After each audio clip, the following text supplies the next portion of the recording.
দেখেছিলাম ঠাকুমা তুলসী তলায় মাথা ঠুকেছিল।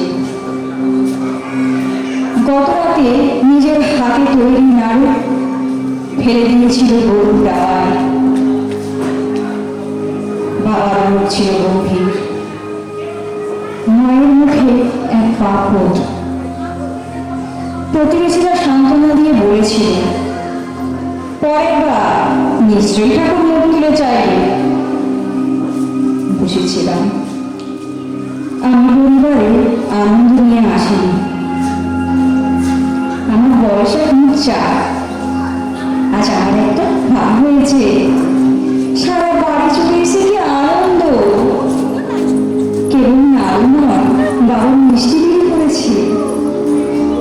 সবাই বলছে ভগবান একদিন বাদে মুখ তুলে চাইল।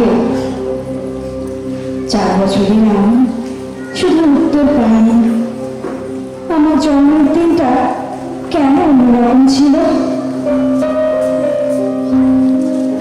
সেই আমি এখন 16 বছরের।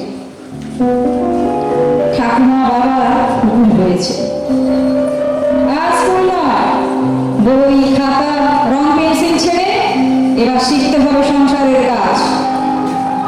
সময় হয়েছে এ বাড়ি ছেড়ে আরেক বাড়ি যাওয়া। ভাই স্কুলে যাবে, বাবার ইচ্ছে ও যত দূর পারে করুক। আমার কেন পড়া হবে না? না, এই কোনো উত্তর পাইনি। আমার বয়স এখন 28। বিয়ে হয়ে গেছে 11 বছর আগে। একটি মেয়ে, একটি ছেলে। মেয়ে হওয়ার পর শ্বশুরবাড়ির কেউ অনেকদিন আমার সাথে কথা বলে না। কেন? না, এরকম উত্তর পাইনি। সেই আমি আজ 50-এর গোড়ায় বাপের বাড়িতে এসেছি। বাবার আর কয়েক মুহূর্ত। ভাই চাকরি করে, সময় পায়নি আসার। শেষ সময় আমি দিয়েছিলাম বাবার মুখে 2 ফোঁটা জল। সবাই বলেছিল লোকটার কপাল খারাপ, শেষ সময় ছেলে হাতে জলটুকু পেল না। আমার দেওয়া জলে দোষ কোথায়? না, এইরকম উত্তর পাইনি।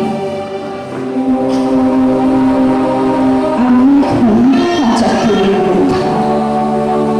জীবনের শেষ কয়েকক্ষণ বাদে আমার ছেলেটি বড় ব্যস্ত, চারিদিকে ছুটে বেড়াচ্ছে, লোক জোগাড় করছে। আমার মেয়েটি চুপচাপ নীরবে আমার পায়ের সামনে বসে আছে। ওর যে কোনো স্বাধীনতা নেই। সমাজের সকলের মন জুগিয়ে যে ওকে চলতে হয়। নীরবে দ্বিচক্রের কোন দিয়ে গড়িয়ে পড়ছে ফোঁটা ফোঁটা জল। ছেলে কেন এত তফাৎ? এর কোনো উত্তর পাইনি।